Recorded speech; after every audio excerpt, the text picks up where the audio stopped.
In 1991, Pablo Escobar built himself the most luxurious prison in history. La Catedral wasn't just a jail. It was a five-star resort with bars on the windows. When Colombian authorities finally cornered the world's most wanted drug lord, Escobar had one demand. He would design his own prison. The government said yes. La Catedral featured a soccer field, waterfall, bar, and penthouse suite. Escobar threw parties, ran his cartel, and ordered hits from his cell. But here's the twisted part. He used the prison to eliminate his enemies. Rival drug dealers would visit for negotiations. They never left alive. For over a year, Escobar lived like a king while technically serving time. Then, in 1992, the government tried to transfer him to a real prison. Escobar simply walked out the front door. His guards let him escape. The massive manhunt that followed lasted 16 months and cost hundreds of lives. La Catedral proved something terrifying. Escobar didn't just control the drug trade.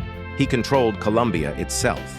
In 1934, a baby-faced bank robber killed more federal agents than any criminal in American history. Lester Nelson looked like a teenager. But behind that innocent face was the most violent criminal of the Great Depression.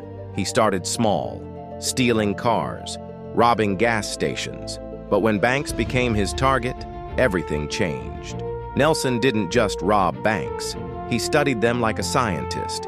He mapped escape routes, timed police response, used stolen cars as getaway vehicles, then switched to fresh ones. When he joined John Dillinger's gang, his reputation exploded. The media couldn't believe it. This kid who looked 16 was gunning down federal agents in broad daylight. The FBI launched the biggest manhunt in their history.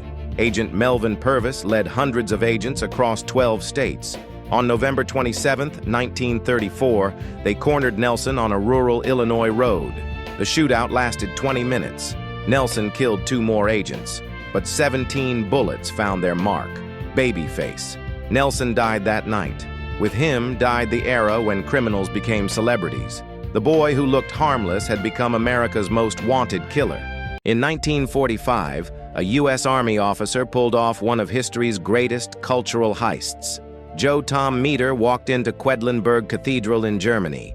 The medieval treasury held priceless manuscripts from the 10th century, artifacts worth millions. While other soldiers fought battles, Meter methodically looted everything. He shipped crates of stolen treasures back to his small Texas town, told everyone they were war souvenirs. For 35 years, million-dollar manuscripts sat in his bedroom closet. When Meter died in 1980, his family made a shocking discovery: ancient gospels, royal crowns, religious artifacts that belonged in museums. His relatives tried selling them quietly. Big mistake. Art experts immediately recognized the stolen Quedlinburg treasures.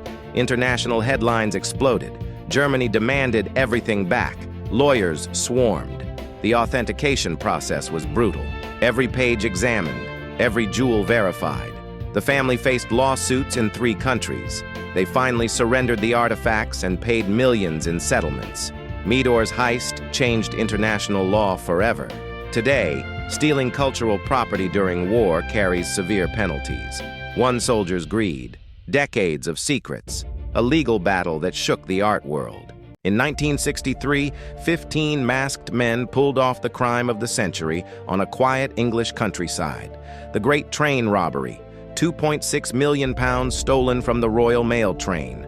That's $50 million today. For months, they planned every detail. Postal workers on the inside fed them information, train schedules, security protocols, the exact car carrying the cash. On August 8th, they set up fake railway signals in the middle of nowhere. The train stopped, thinking it was routine maintenance. Then they struck. The gang violently attacked train driver Jack Mills, leaving him bloodied and unconscious. The assault shocked Britain. They loaded bags of cash into waiting vehicles and vanished to a remote farmhouse hideout. But their perfect plan had one flaw: fingerprints. Everywhere. The massive police investigation found prints on a ketchup bottle, a board game, even the bathroom light switch. One by one, the gang fell. The trials captivated the nation. Most received 30-year sentences. The perfect heist, undone by forgetting to wear gloves. In 1934, Soviet spies pulled off the greatest intelligence heist in history. They didn't steal diamonds or gold. They stole secrets from the heart of British intelligence for over 30 years.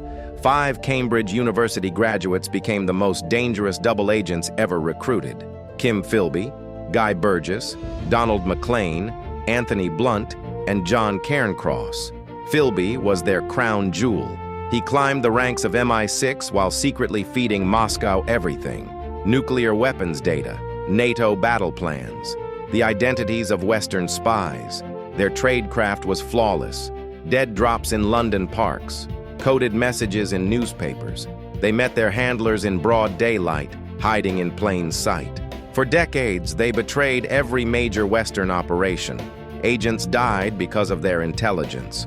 But in 1963, suspicion finally fell on Philby. British investigators were closing in. On a January night in Beirut, Philby vanished. A Soviet freighter smuggled him to Moscow. The investigation that followed exposed the full nightmare. 5 men had penetrated the highest levels of British government. The perfect spy ring, finally undone by their own success. Did you know the greatest art forger in history fooled the world's top museums for 30 years? Wolfgang Beltracchi wasn't just a criminal. He was a master artist who could paint like 50 different famous painters. He spent months researching each fake, used canvas and paints from the exact time period, even aged his paintings with tea and coffee. But here's the genius part. His wife posed as the granddaughter of a wealthy collector. She'd walk into auction houses with fake family photos, claiming her grandfather left her these masterpieces. Museums paid millions. The Louvre, Christie's, Sotheby's, all fooled. For 3 decades, Beltracchi's fakes hung in the world's most prestigious galleries. Then in 2010, scientists tested one painting. The white paint contained titanium dioxide, a chemical that didn't exist when the painting was supposedly created. That tiny mistake brought down his empire. Beltracchi was sentenced to 6 years in prison. But here's the scary part.